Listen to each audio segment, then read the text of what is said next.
Eh, eh, en primer lugar, quiero agradecer por esta invitación al compañero y hermano Ramón por permitirme estar aquí con ustedes. Creo que este tema de espiritualidad y política es un tema fundamental de nuestros tiempos. Yo quisiera hacer una presentación sobre este tema de una manera, vamos, decolonial. Quiero hacer presentar una visión decolonial sobre este tema. Para eso tenemos que ir a la historia, necesariamente ir a la historia. El tema, ¿verdad? Es un tema bastante complejo, porque la modernidad, como proyecto civilizatorio, nos ha intentado separar dualistamente la espiritualidad de la ciencia, la espiritualidad del conocimiento, de la producción de conocimiento, de la ciencia, por ejemplo, de la espiritualidad de la política. Ha separado de manera dualista. Esto tiene una historia que tiene que ver con la historia local europea. En la historia local europea se privilegió el dualismo de la cristiandad. O sea, la cristiandad tiene una serie de dualismos que se institucionalizaron en la historia local europea y que luego, cuando los europeos se expanden al mundo a través de la expansión colonial, trajeron consigo estas visiones de la cristiandad. Y luego, más adelante, la cristiandad se va a secularizar en el proyecto de la modernidad. Es decir, la modernidad es la continuación de esa teología de dominación que es la cristiandad. Fíjense que estoy hablando de cristiandad y no he mencionado la palabra cristianismo. Son para mí dos cosas muy diferentes, muy separadas. El cristianismo es una espiritualidad que tiene orígenes siglos antes de que se institucionalizara por el emperador Constantino el cristianismo trinitario. La espiritualidad es la cristianidad es una, y el cristianismo es una espiritualidad válida como cualquier otra. Pero cuando hablamos de cristiandad, estamos hablando de cuando la teología cristiana es apropiada por los poderosos para producir una teología de dominación que justifique la dominación y explotación de los ricos, de los poderosos, frente a los pueblos. Y eso viene de lejos. Eso es una teología de dominación que precede a la fundación del mundo moderno colonial. Viene de muchos siglos atrás. Pero eso es un fenómeno de la historia local europea. Eso no es un fenómeno mundial. Me explico. Cuando la época de Jesús, Jesús hablaba de alhaja. Alhaja es un concepto, es una cosmovisión. Alhaja es el término que usaba Jesús para hablar del ser divino. Y alhaja era el concepto que usaban los judíos en la época para nombrar al ser divino. Alhaja es un término en arameo. La lengua de Jesús y de los judíos de la época no era hebreo. En Palestina la lengua era el arameo.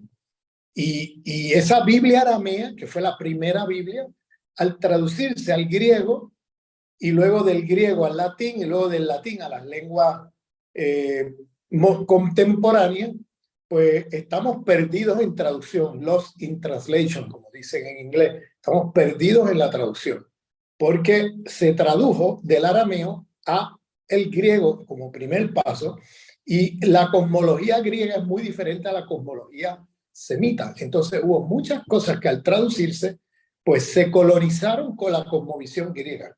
Luego se tradujo al latín, manteniendo esa colonización de la cosmovisión griega sobre la cosmovisión semita del arameo, y luego a las lenguas contemporáneas. Y ahí se perdió el contenido de muchas cosas. Se perdió el contenido del mensaje original de Jesús.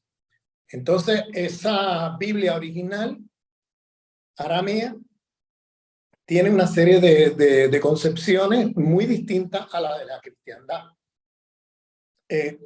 Esto yo lo he aprendido con el profesor de la Universidad de Sevilla, Vicente Aya, profesor Vicente Aya. Él tiene libros publicados como Descolonizar a Jesucristo, El arameo en sus labios, que son textos de traducción del arameo al castellano, respetando la cosmovisión semita, sin pasar por lo griego, ni lo europeo, ni la cristiandad, ni nada. Entonces, ¿qué pasa? La visión griega tiene fuertes sesgos dualistas que se incrustaron allí en la cristiandad y que no estaban en los textos originarios de la Biblia ni en el mensaje original de Jesús en su época. Recordemos que Jesús nunca se concibió como cristiano. Jesús era una disidencia dentro del judaísmo. Era judío y era una disidencia al interior del judaísmo, un crítico del fetichismo de los judíos en su época, y de la idolatría que se practicaba frente al emperador romano. Entonces, en muchos sentidos, Jesucristo era un militante antiimperialista. Y por eso, si fija la tradición profética, casi todos los profetas han tenido problemas con los poderes fácticos, porque han sido hipercríticos de la idolatría, el fetichismo sobre los poderes terrestres. La noción de Alá es precisamente una noción holística, no es dualista. Una noción holística que entiende que el cosmos está creado por una fuerza divina o una energía divina creadora de vida con inteligencia. Yo prefiero traducir así Alá o Alá o Ubuntu o Pachamama o todas estas concepciones que, independientemente de las diferencias, tienen una cosa común, y es la visión holística, no dualista, de la cosmología. Eso significa que se entiende que los seres humanos coexistimos con otras formas de vida dentro de un solo cosmos, que no hay una separación entre vida humana y otras formas de vida, y que la condición de posibilidad de la vida es ese equilibrio que se da en la ecología planetaria entre las diversas formas de vida, donde en el momento que una forma de vida destruye las otras, se destruye la vida. Entonces, esa noción es una noción que estaba allí desde el primer día. Y la otra noción que está ahí en la noción de Alá holística es que no todos somos parte de esa creación, ¿no? De esa fuerza divina creadora de vida con inteligencia. Yo prefiero traducir así, no usar la palabra Dios, porque si decimos Alá equivalente a Dios, lo que nos viene en el sentido común colonizado que tenemos de la cristiandad es un hombre blanco europeo, anciano de mayor edad, con una barba blanca, que está en una nube, que con un bastón en la mano, que vigila y castiga, y que si te portas mal, te da con el bastón por la cabeza, y si te sigues portando mal, te manda al infierno. Esa es la visión idolátrica que tenemos del Dios de la cristiandad. Es decir, el Dios de la cristiandad está encarnado en un hombre europeo de mayor edad. Entonces, esto plantea problemas serios, ¿no? Porque se está representando el ser divino como un hombre blanco europeo. Entonces, eso entra dentro del imaginario, claro, de la superioridad racial de los blancos europeos sobre el resto del mundo. Eso entra dentro de la noción racista de que la civilización europea es superior a las otras. Eso tiene un montón de connotaciones muy problemáticas. Además de la visión de que es un hombre, ya no es solamente europeo, es que es un hombre, y las mujeres no aparecen por ningún lado. O sea, realmente en esa cosmovisión de Alá o Pachamama o Ubuntu, este ser divino realmente no es ni hombre ni mujer, es una cosa, es algo que no puede ser representado por nada terrestre. Es una fuerza que por un lado es trascendente porque está más allá de todos nosotros, pero es inmanente porque todos somos de alguna manera, estamos conectados con esa energía de vida, con esa producción vital que esa energía produce a todos los seres vivos, vivientes y a toda la creación del universo. Entonces, lo que en esa cosmovisión, estoy aquí describiendo esa cosmovisión,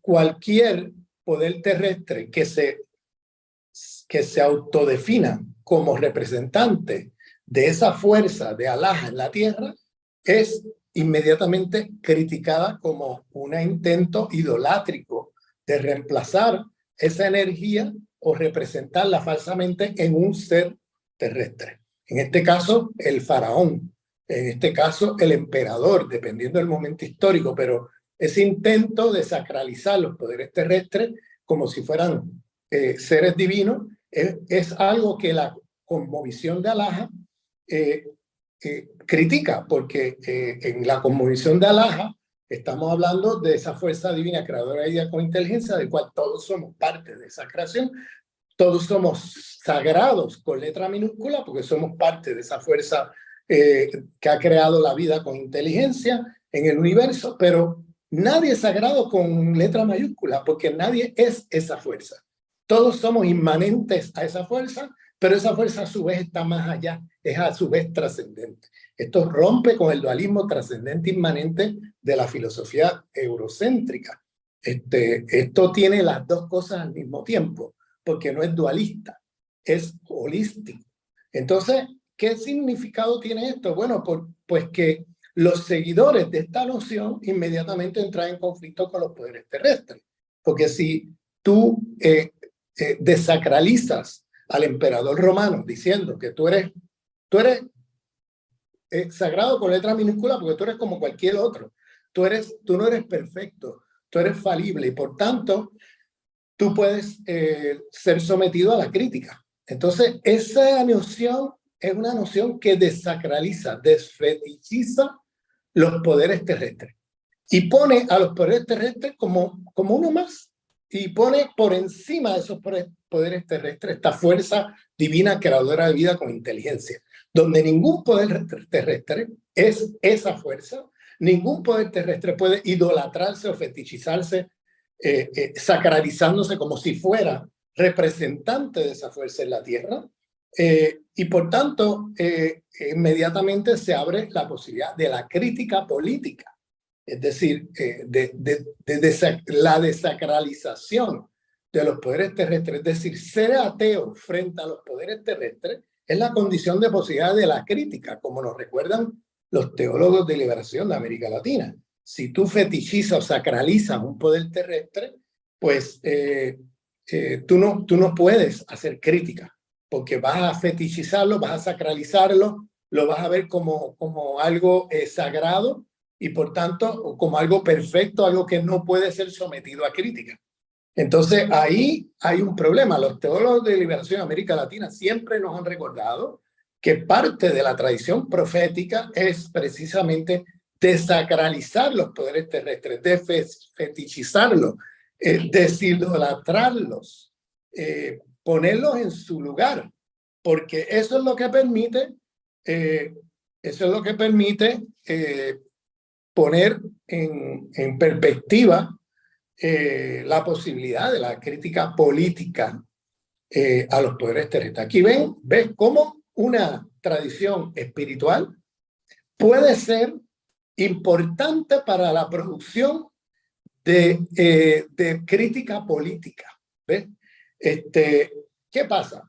4 siglos después tenemos que ese movimiento que después de Jesús, 1 siglo, 2 siglos después se constituye en un movimiento que se conoce como los cristianos unitarios.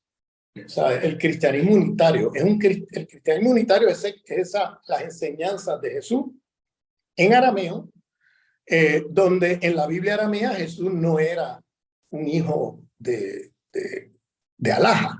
Jesús era un profeta y estaba dentro de la tradición profética.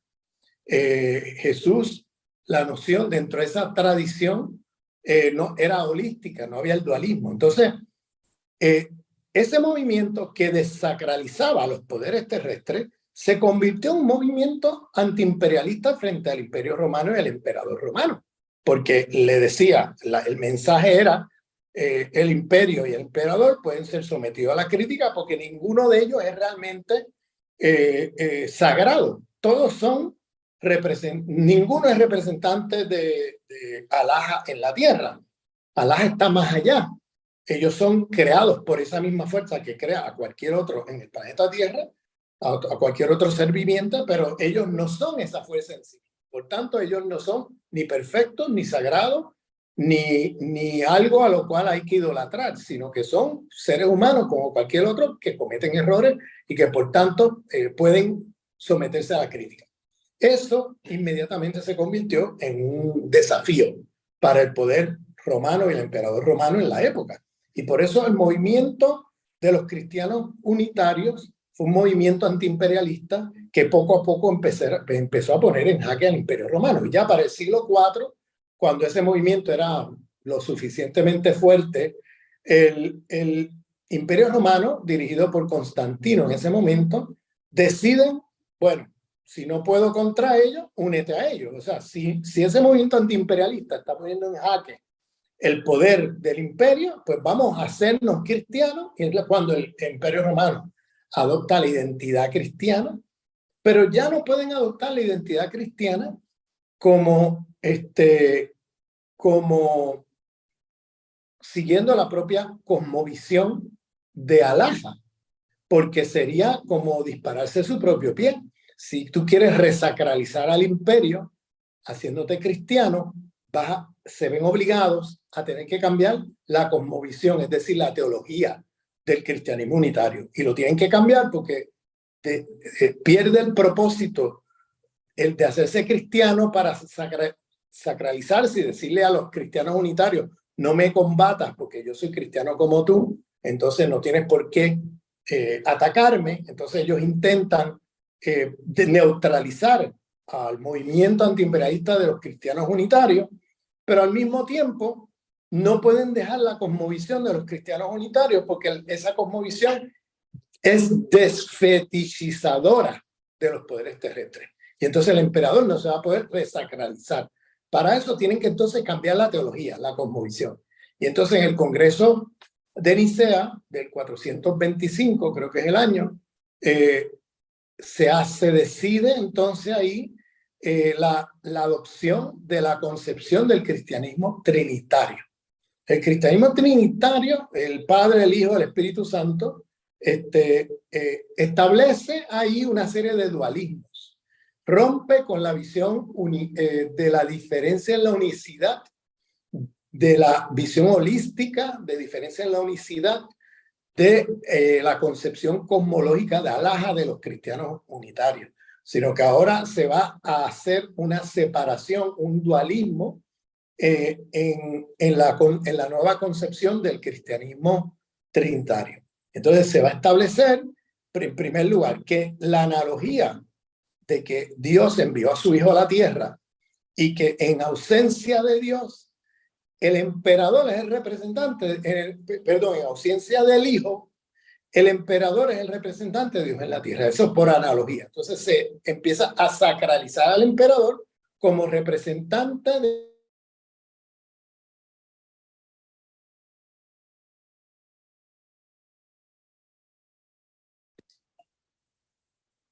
Bueno, aquí se mutó pero se establece entonces por analogía que según Dios envía a su Hijo a la tierra, el emperador entonces, en ausencia del Hijo, es el representante de Dios en la tierra. Entonces, eso es el primer movimiento para resacralizar al emperador y al imperio, para hacer del emperador algo sagrado. Y entonces el cristianismo trinitario entra ahí como una cosmovisión que destruye, que va a destruir el cristianismo unitario, y esa destrucción no se dio solamente por argumentos, se dio con grandes masacres. O sea, el Imperio Romano fue a por ellos, fue a por la cabeza de los cristianos unitarios. Hubo grandes masacres de los cristianos unitarios en su época, porque los cristianos unitarios con esa cosmovisión de alhaja, de holística, de la diversidad, la unicidad, no dualista, ponía en cuestión los poderes terrestres, como he explicado ya.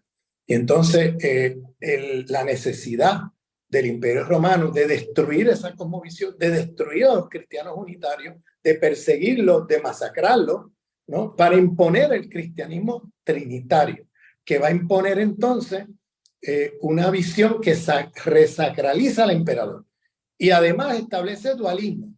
Va a establecer, por ejemplo, que la naturaleza es una parte del planeta de la cual el demonio, Satán, está bajo control.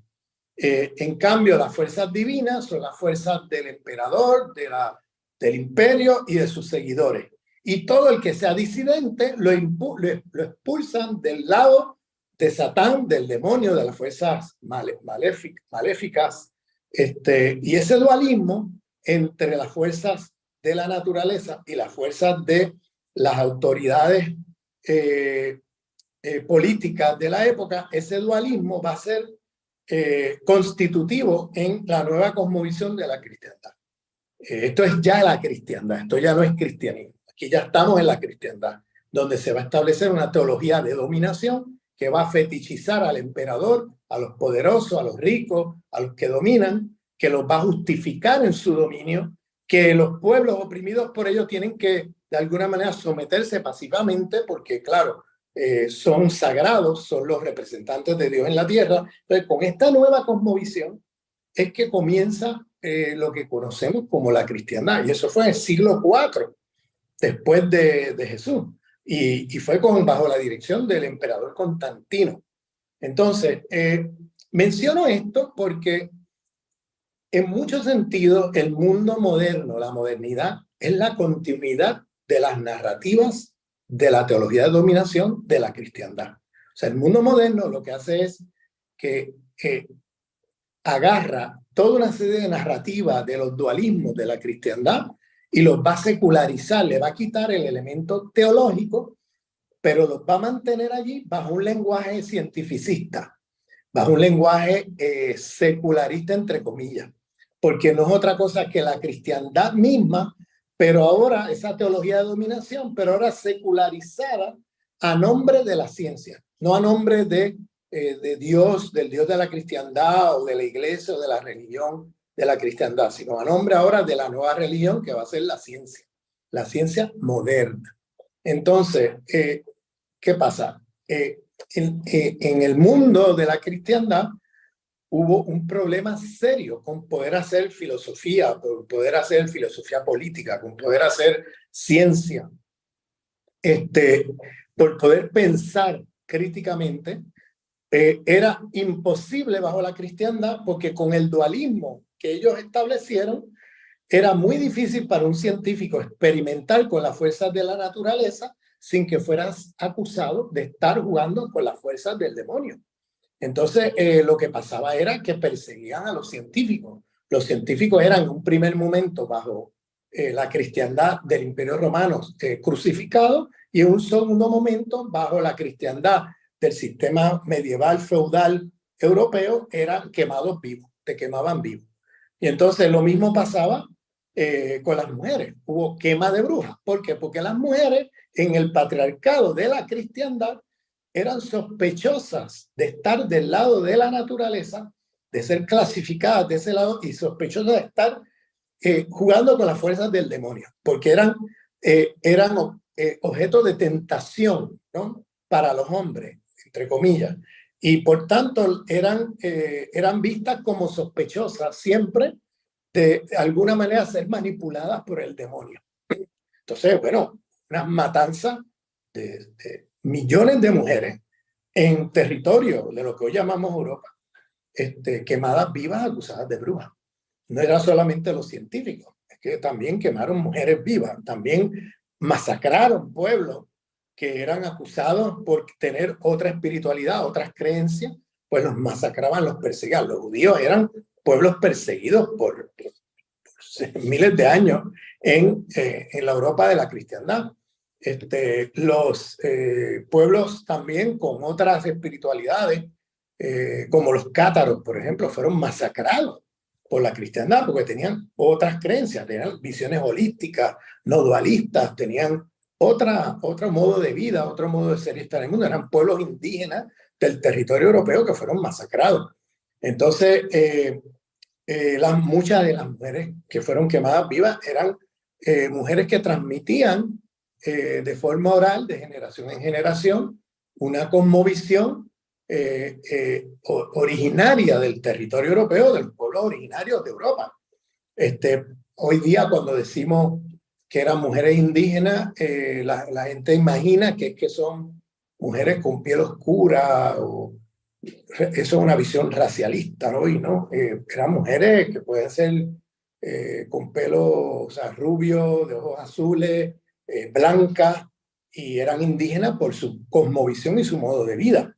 O sea, no es lo que establecía lo que establece si un pueblo es indígena o no, no es tanto el color de piel como la cosmovisión y la forma de ser y estar en el mundo, su modo de vida.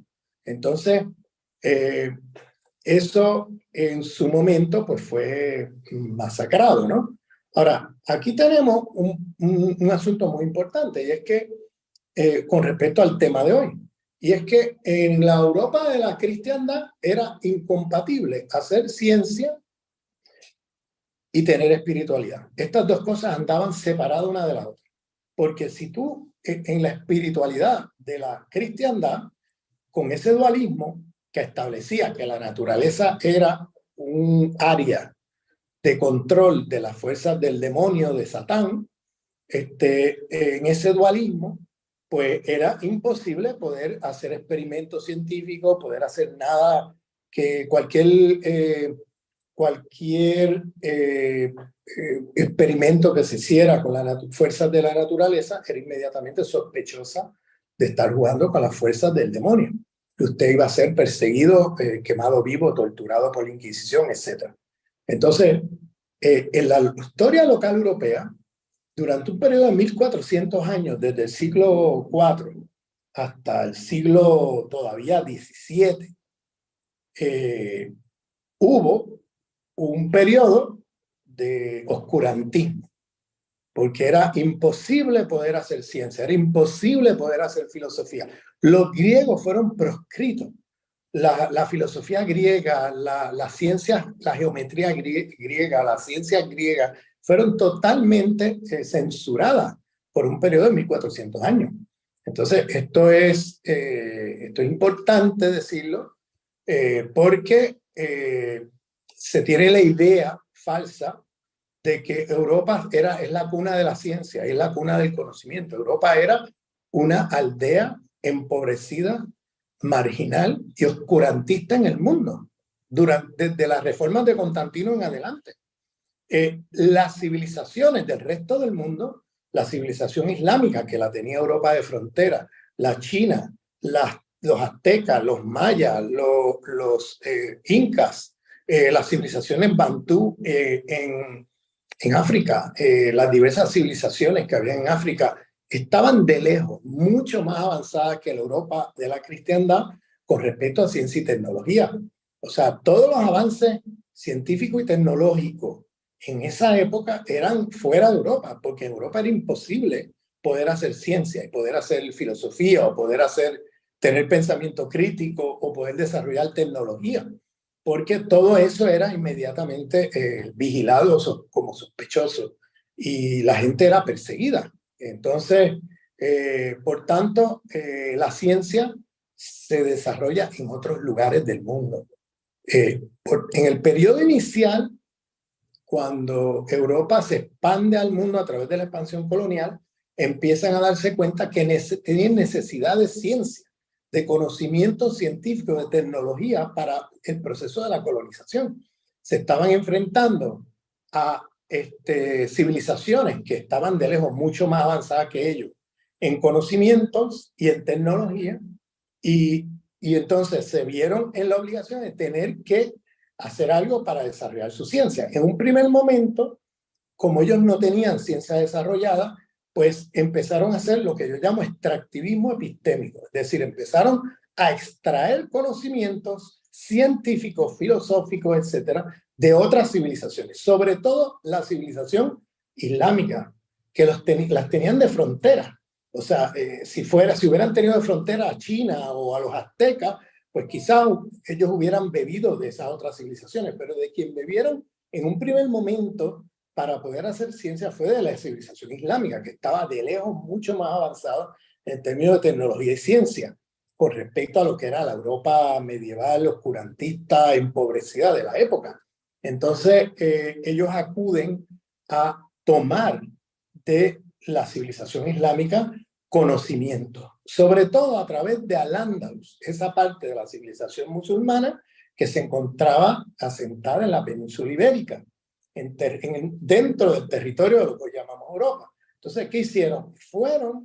Empezaron a extraer conocimiento de estas otras civilizaciones y empezaron de alguna manera a apropiárselos y a reciclarlos como si fueran descubrimientos de los hombres blancos europeos. Si usted mira la historia de la ciencia hoy, yo le llamo una historia supremacista blanca, porque lo que han hecho es apropiarse de los conocimientos de otras civilizaciones y hacerlo pasar como un descubrimiento de un hombre blanco europeo.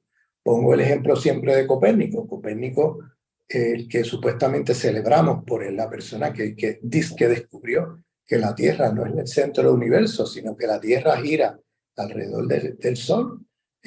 Pues celebramos a Copérnico y nos olvidamos que Copérnico tomó todas esas ideas, se las plagió de la escuela de astrónomos de Damasco, de la civilización musulmana, que 300, 400 años antes que Copérnico ya habían hecho no solamente ese descubrimiento, sino que tenían toda la demostración de diagramas y de matemáticas. De hecho, Copérnico en el plagio comete errores matemáticos que no estaban en los originales de los científicos musulmanes de la escuela de Damasco que hicieron todo este descubrimiento. Y entonces la historia de la ciencia está llena de fake news. Ahí nos cuentan que es Copérnico el que descubrió eso y nadie se acuerda de la escuela de Damasco y de los científicos de la escuela de Damasco que hicieron esa demostración. Lo mismo pasó con otros conocimientos científicos. O sea, se lo atribuyen a un hombre blanco occidental y borran de dónde lo sacaron. Por ejemplo, el tema de la circulación de la sangre en el cuerpo se le atribuye a un hombre blanco británico, Harvey, que era un científico británico que supuestamente descubrió que la sangre circula por el cuerpo, ¿no? Eso realmente fue descubierto 300, 400 años antes por científicos de la civilización musulmana. O sea, estas son cosas que ellos extraen de la civilización musulmana y luego no reconocen de dónde lo sacan. Pero, ¿qué pasa? Para ellos poder hacer ciencia tuvieron que hacer una batalla contra la iglesia. Como la iglesia era tan poderosa y ponía impedimentos con este dualismo de la cristiandad a hacer ciencia, entonces lo que hace en la etapa temprana de la modernidad los imperios europeos es entonces pasar a un segundo plano el poder de la iglesia y entonces darle más poder a la ciencia como proyecto civilizatorio. Y entonces, porque ellos tenían una dificultad con el dualismo de la cristiandad, era imposible tener espiritualidad y hacer ciencia. En cambio, en las otras civilizaciones, con la noción holística, si usted descubría algo en la naturaleza que no conocíamos, usted era celebrado, porque eso es parte de la misma creación, de la misma fuerza divina creadora de vida con inteligencia, y por tanto no lo conocíamos y te celebramos como científico porque lo has descubierto. Se fijan, no había una visión dualista como la cristiandad que clasificaba la vida de la naturaleza, los seres vivos de la naturaleza como parte del demonio, sino que en las visiones holísticas eso es parte de la misma creación, de la misma fuerza divina que ha creado el universo. Entonces no había un problema con hacer ciencia y tener espiritualidad. O sea, usted descubre algo allá, pues mira, te celebramos porque descubriste algo que es parte de la misma creación y que no conocíamos. Y entonces eres celebrado. No te, o sea, en cambio, en la Europa de la cristiana te quemaban vivo, pues decían que estabas jugando con las fuerzas del demonio. Entonces, aquí esto que pareciera una discusión filosófica superficial, ¿no? Que si los dualismos, que si lo holístico, esto tiene unas implicaciones enormes en la manera como se hacen las cosas, en la manera como se produce conocimiento, en la manera como nos relacionamos con el mundo alrededor. Porque si tú tienes el dualismo de la cristiandad, tu relación con el mundo de alrededor es una relación de batalla, de guerra, con todo lo que está alrededor tuyo, porque como pertenece al demonio, y el demonio viene a tentarte, a sacarte del camino divino y cosas por el estilo, tú estás en guerra perpetua contra la naturaleza y contra todos aquellos que de alguna manera son críticos de ese poder terrestre, de los poderes fácticos terrestres, los clasificaban del lado de la naturaleza como fuerzas del demonio. Y entonces usaban la cristiandad como teología de dominación para entonces reprimir a todo lo que fuera crítico del poder terrestre existente, en este caso los poderes de la cristiandad, que en un momento podía ser el emperador, luego señores feudales, la jerarquía eclesiástica de la iglesia, podían ser reyes, monarcas, etcétera. Pero todos bajo este principio del cristianismo trinitario, de que ellos son los representantes de Dios en la tierra en ausencia de su Hijo, ¿no? Que es por analogía de la cosmovisión del cristianismo trinitario, pues se asumía que en ausencia del Hijo, pues el emperador, el rey, el señor feudal, el poder terrestre que estuviera allí, era el representante de Dios en la tierra, y entonces era sacralizado. Y se sacralizaba todo lo que estuviera con estos poderes terrestres, con el monarca, con el señor feudal, o con el emperador, entonces todo lo que fuera crítico de eso se clasificaba del lado de las fuerzas maléficas. Entonces ese dualismo sirvió como instrumento para la dominación de los poderosos sobre los sectores que dominaban y explotaban.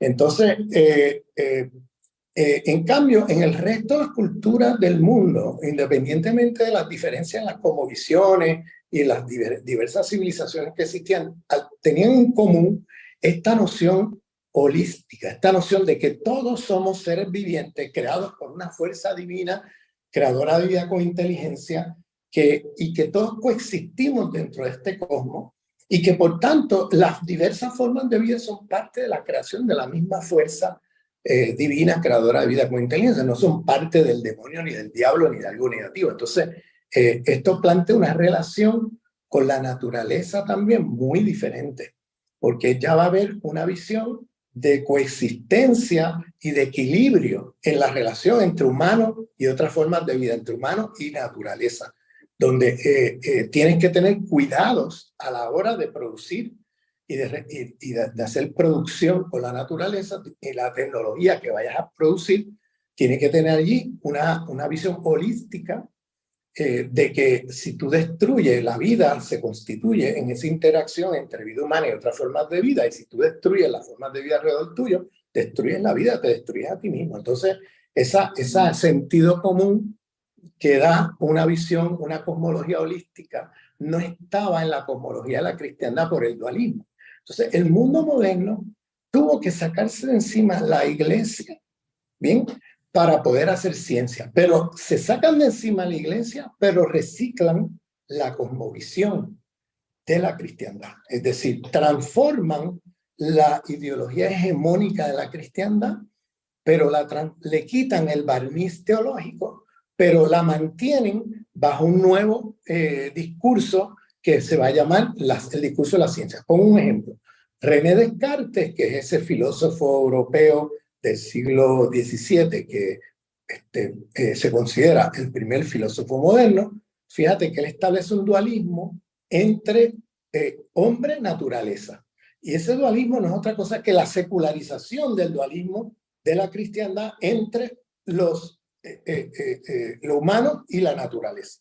Entonces, la noción hombre-naturaleza que está ahí en la cristiandad y que está ahí también en la secularización que hace Descartes seculariza eso, le quita el lenguaje teológico y ahora va a decir que la naturaleza, no va a decir que es del demonio, pero va a decir que es salvaje, que está es una fuerza que amenaza la vida de los seres humanos y que hay que controlarla, dominarla, explotarla y hasta, si posible, destruirla, porque se veía en disputa con la vida humana. Es una cosmovisión de la cristiandad ahora secularizada con un lenguaje cientificista, pero es el mismo perro con otro collar. En otras palabras, es la misma idea de dualismo entre hombre y naturaleza. Fíjense que estoy diciendo hombre, no es tanto humano como hombre, porque en el dualismo de la cristiandad y en el dualismo secularizado de la modernidad,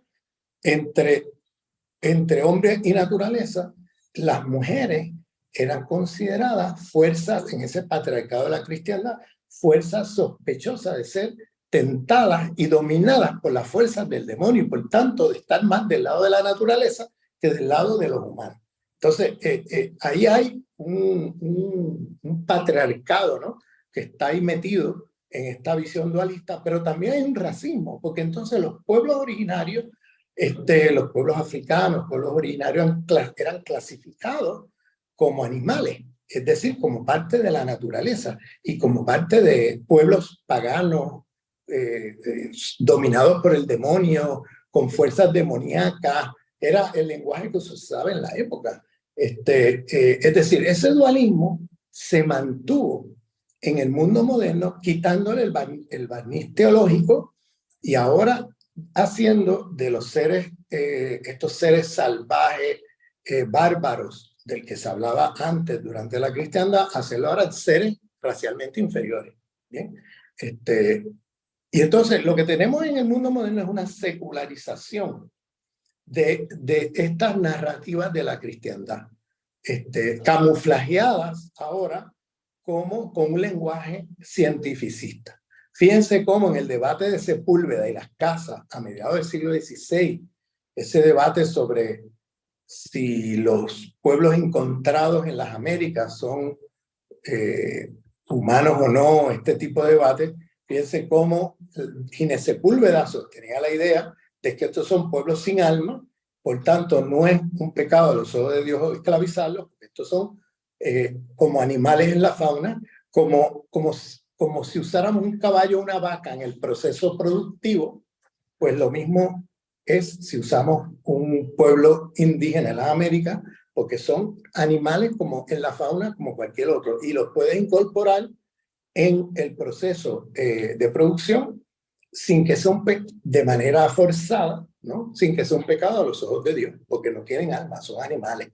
Entonces, en la cosmovisión cristiana, pues no era un pecado, porque son pueblos sin alma. Luego, las casas en ese debate va a decir, bueno, esta gente tiene alma, pero está en un estado de barbarie. Y entonces nuestra labor no es tanto reprimirlos, dominarlos, explotarlos, sino es cristianizarlos. Entonces hablaba de bárbaros a cristianizar. Sepúlveda hablaba de pueblos sin alma.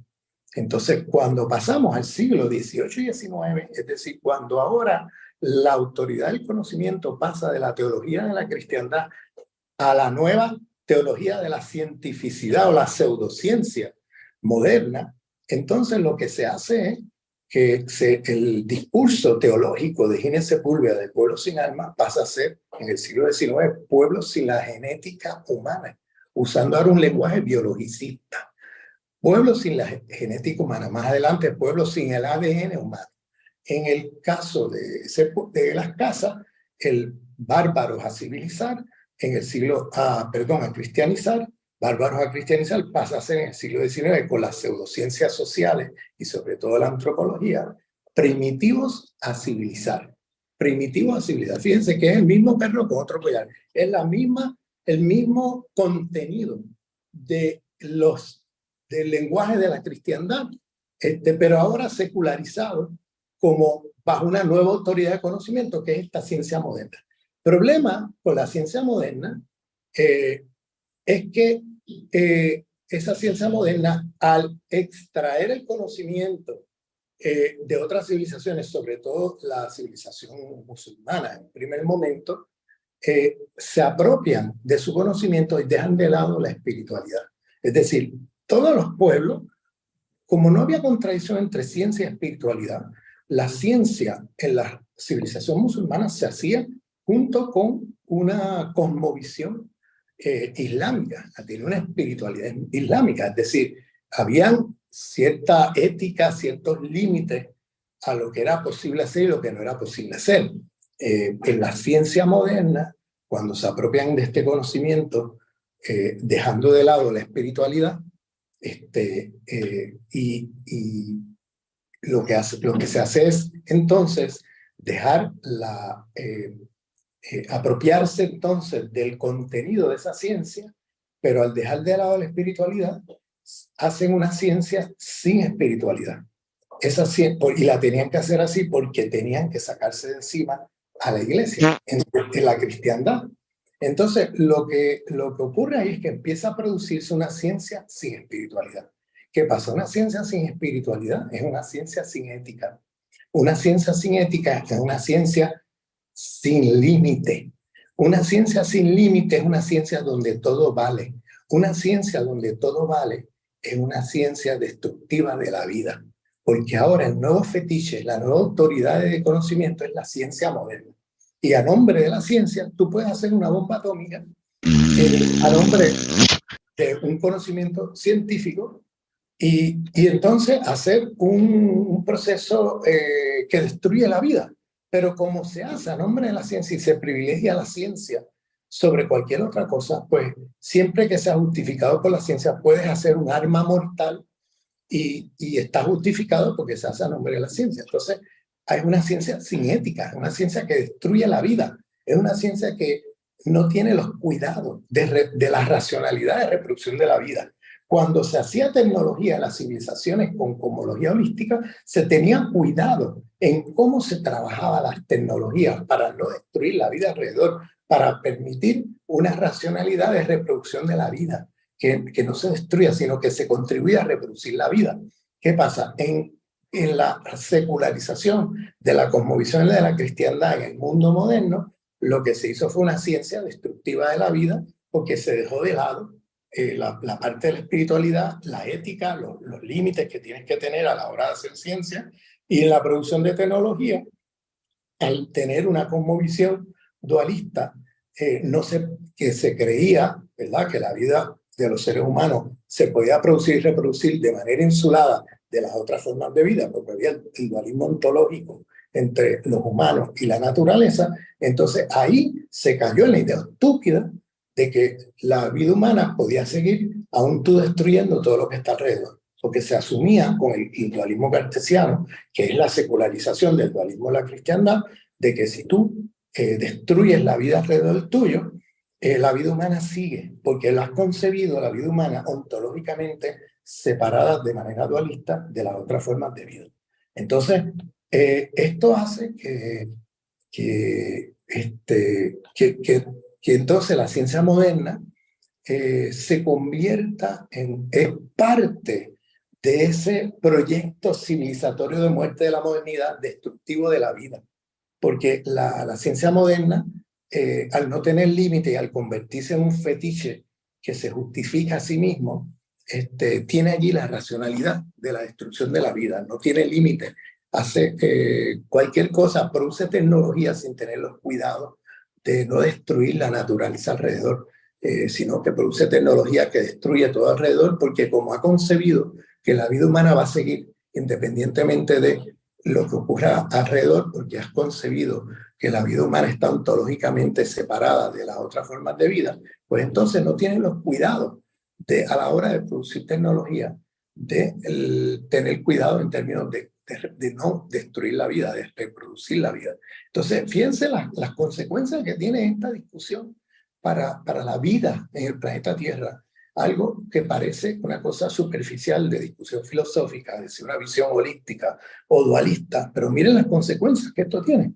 Entonces, llamó la atención porque cuando hablamos de espiritualidad y hablamos de política, ¿no? Y hablamos de ciencia, en las otras civilizaciones nunca había un dualismo entre política y espiritualidad, ciencia y espiritualidad, porque la visión era holística. En cambio, en el mundo moderno se ha destruido todas esas otras formas de holísticas de pensar, o se han inferiorizado. Esas otras formas se han puesto como inferiores, ¿no? Y entonces, esa inferiorización de las otras formas de vida ha hecho que se haya de alguna manera contribuido a destruir la vida en el planeta Tierra, y ha hecho que al andar la espiritualidad y la ciencia separadas unas de otras, pues no se ha permitido poder hacer otro tipo de producción más creativa y más en sentido de contribuir a la reproducción de la vida. Entonces, en la política, pues pasa lo mismo. Si nosotros tenemos una visión política que deja de lado la espiritualidad y que privilegia la razón instrumental, es decir, la hacer del otro un medio para un fin, sin tener ningún sentido holístico espiritual sobre los propósitos por los cuales estamos construyendo otro mundo, estamos entonces reproduciendo ahí nuevamente ese dualismo de la cristiandad, donde unos seres son reconocidos como con más poder y más legitimados que otros seres humanos o seres no humanos, que son considerados dispensables. Y por tanto, esa jerarquía de hombre-naturaleza es una jerarquía que va a pasar por el racismo, que va a pasar por el patriarcado y que va a pasar por el ecologicidio. O sea, tenemos feminicidio, tenemos genocidio y tenemos ecologicidio. El dualismo hombre-naturaleza es algo que va a constituir la relación entre los seres humanos y otras formas de vida.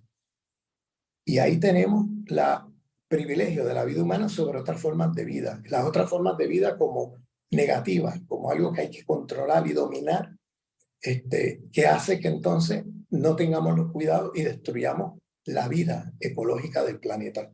Ese dualismo establece ahí una jerarquía que produce ecologicidio.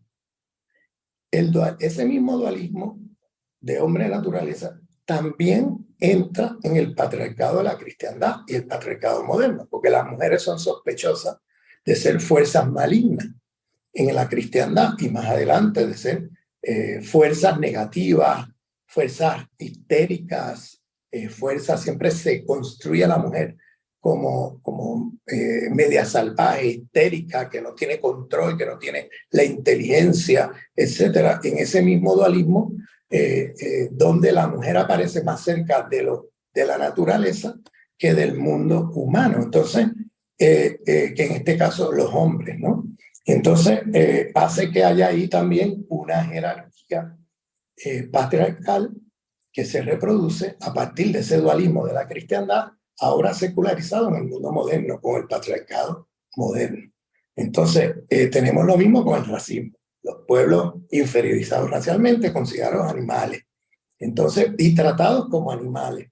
Entonces, ahí está el genocidio, el feminicidio y el ecologicidio. Entonces, observen cómo estas nociones, que parecieran ser inocentes o una discusión filosófica interesante, realmente estamos hablando de vida o muerte en el planeta Tierra. Son cosas que si no nos descolonizamos de estas nociones, los seres humanos tenemos los días contados en el planeta Tierra. Si nosotros no pasamos a producir tecnología y a producir ciencia bajo cosmovisión holística y seguimos produciendo ciencia y tecnología bajo la cosmovisión dualista cartesiana, tenemos los días contados en el planeta Tierra porque estamos destruyendo la vida con ese dualismo cartesiano. Lo que hacemos cada vez que hacemos tecnología, vamos y destruimos la vida, la ecología planetaria.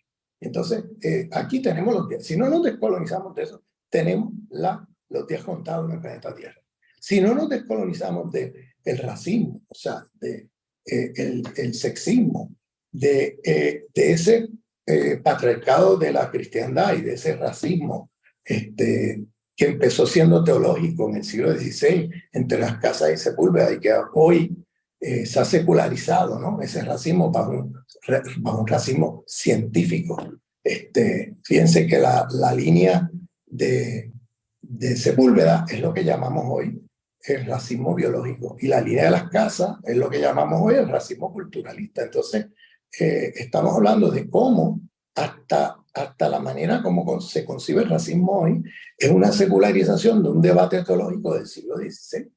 Entonces, o sea, estamos todavía en muchos sentidos bajo la dominación de la civilización de la cristiandad, pero camuflajeada como si estuviéramos ahora en un mundo más allá de la religión. Entonces, este concepto binario de religión secular es un concepto que han usado el mundo moderno para entonces todo lo que se concibe como religión es inferior al mundo secular, porque el mundo secular es supuestamente científico, ¿no? Entonces, se privilegia lo secular sobre lo religioso. Pero aquí hay un problema, y es que en este binario, esto de secular religioso es un falso binario, porque lo que llamamos secular es la secularización de la cosmovisión de la cristiandad. Es decir, el secularismo es cristiandad camuflajeada bajo moderno, bajo científico. Entonces, este dualismo es muy problemático porque en realidad estamos operando bajo cosmovisiones que quedan ocultadas, ¿no? Esas teologías de dominación de la cristiandad queda ocultada hoy como perteneciente, como nociones cientificistas modernas que supuestamente no son teológicas y no son religiosas. Pero en realidad yo le llamo a eso el peor de la cristiandad, lo peor de la cristiandad, porque tenemos entonces un mundo que se asume como si estuviera más allá de Dios y el diablo, o sea, como si estuviera más allá de cualquier cosmovisión. Ellos son objetivos porque como no son religiosos, como no son creyentes, entonces ellos se venden como si estuvieran más allá de cualquier cosmovisión. Y en realidad son los peores los peores de la cristiandad, porque son los que son de la cristiandad sin saberlo.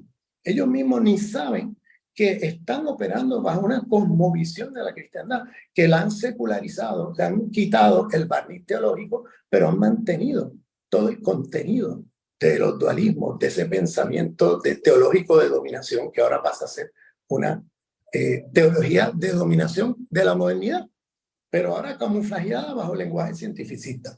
Entonces, llamo la atención a eso porque esta idea que tiene la izquierda eurocéntrica, de que porque yo oigo mucha gente de la izquierda eurocéntrica que te dice, no, yo soy ateo, yo no soy religioso, yo estoy más allá de eso. Perdóname, si tú te criaste bajo una cosmovisión y una cultura de la cristiandad, eso no es algo que tú te puedes sacar como un sombrero de la cabeza. Eso es algo que está ahí. Yo por eso respeto mucho a los intelectuales musulmanes cuando me dicen, yo no soy creyente, pero yo soy musulmán. Entonces tú dices, pero espérate, pero no me dijiste que no eres creyente, ¿cómo puedes ser musulmán? Y dice, no, pero es que yo me he criado en una cultura musulmana, en una cosmovisión islámica, y yo pienso desde allí. Yo no puedo sacarme eso de la cabeza como te quitas un sombrero. O sea, es algo que está ahí y que tengo que reconocer que está ahí para poder entrar en diálogo con otras culturas y con otros procesos. Entonces, en ese sentido, en el mundo moderno de la cristiandad, moderno cristianocéntrico, occidentalocéntrico, cristianocéntrico, tenemos entonces que como la izquierda secularista eurocéntrica reproduce los mismos binarios de la cristiandad. Y ese binario secular religioso está metido, pero por todos lados, en la izquierda moderna, en América Latina y en donde sea. En la izquierda moderna, donde quiera que va con estos binarios de la cristiandad. y no saben que vienen de la cristiandad, se creen que es que son científicos, que es que están más allá de una visión teológica, cuando realmente es la secularización de todos los binarios y dualismos ontológicos de la cristiandad. Entonces, yo por eso le digo, son el peor de los cristianos, porque son los cristianos que no saben que son cristianos. Entonces, yo creo que tenemos que salirnos de ese esquema y descolorizarnos de esas visiones binarias y empezar a entender que nosotros, los seres humanos, siempre pensamos desde cosmovisiones. Nosotros no pensamos fuera de cosmovisiones. Todo el mundo está pensando dentro de alguna cosmovisión. Algunos budistas, algunos islámicos, algunos son del Ifá en África, o de la cristiandad, o del cristianismo unitario, los que quedan, ¿no? Que quedan muy pocos, pero hay cristianos unitarios todavía. Y nadie se puede sacar eso como un sombrero, porque hemos crecido en esa cultura y en esa cosmovisión. Entonces, mi llamado es a que para poder hacer una crítica a la modernidad, tenemos que saber hacer la crítica a la cristiandad. Una vez entendemos la crítica a la cristiandad, podemos hacer una crítica radical a la modernidad.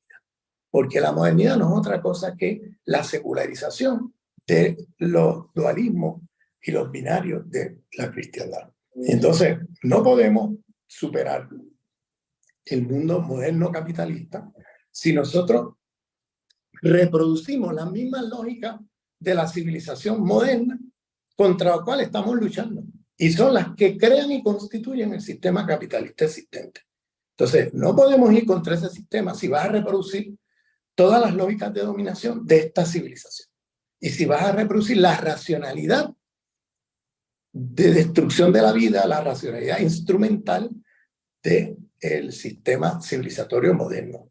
Tendríamos que descolonizarnos de eso para poder hacer un mundo donde otros mundos sean posibles.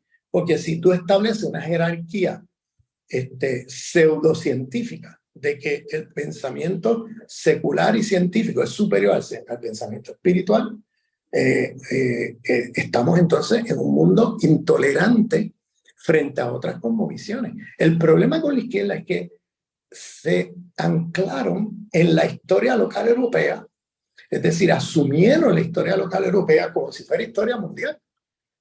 O sea, el dualismo de la cristiandad que impedía poder tener ciencia y espiritualidad al mismo tiempo, sino que eran mutuamente excluyentes, eso es un problema local de Europa, era un problema local de la cristiandad europea, que luego la pasan al mundo. O sea, luego esa izquierda eurocéntrica piensa que todo lo que se llame religión o espiritualidad es una continuación de la cristiandad, y en realidad es el peor de los eurocentrismos, porque es pensar que la historia local europea es historia mundial.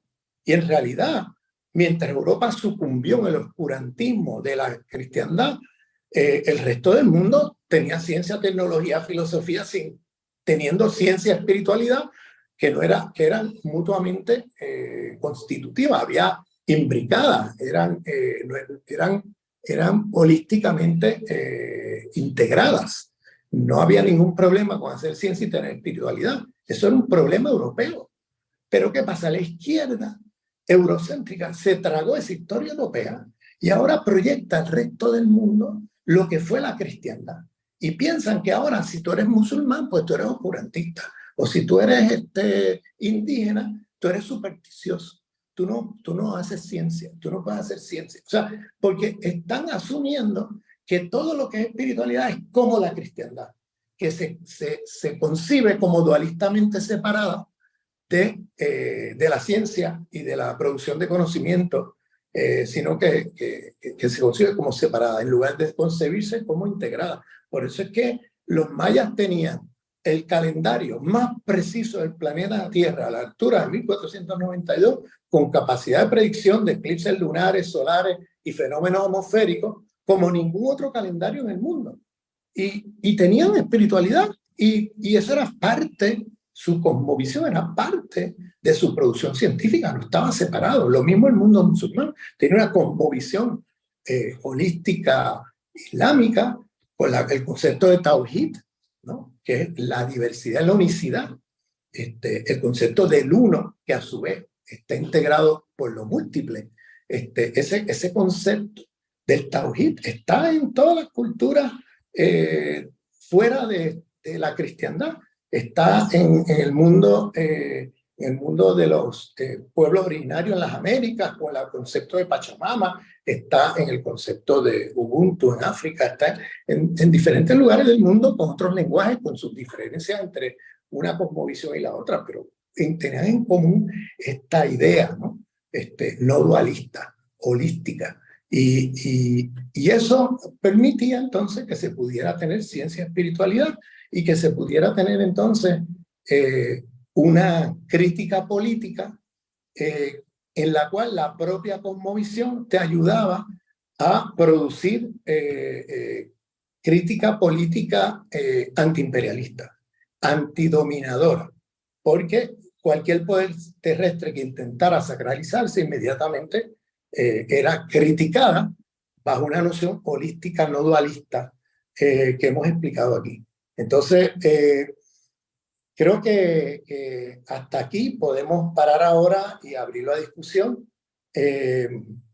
y enfatizar de que lamentablemente la izquierda tiene que ser descolonizada de estas ideas modernas, eurocéntricas, que son en el fondo cristianocéntricas, porque vienen de la civilización de la cristiandad. Los griegos han sido secularizadas a nombre de un proyecto, un pseudo proyecto científico, para de alguna manera dominar. Entonces lo que han hecho en el proyecto colonial es decirle a los pueblos que sus conocimientos son inferiores, porque son supersticiosos, porque ustedes son religiosos, porque ustedes son... Entonces clasifican a los pueblos con las mismas ideas que ellos traen de la cristiandad europea, como si tener creencias espirituales fuera un impedimento para hacer ciencia. Y entonces en el proyecto colonial usaron eso para decirle a los pueblos, para hacer epistemicidio, para destruir e inferiorizar los conocimientos de los pueblos que colonizaban y decirle, oye, deja de esas creencias y conviértete al mundo moderno, que el mundo moderno es el mundo superior y es el mundo que te va a dar la ciencia que tú necesitas para emanciparte. Y entonces ese era el mensaje y era lo que hacían institucionalmente, destruir las formas de conocimiento que producían los pueblos a nombre de que estaban reproduciendo estos dualismos que ellos traían en su mente de la cristiandad. Paro aquí.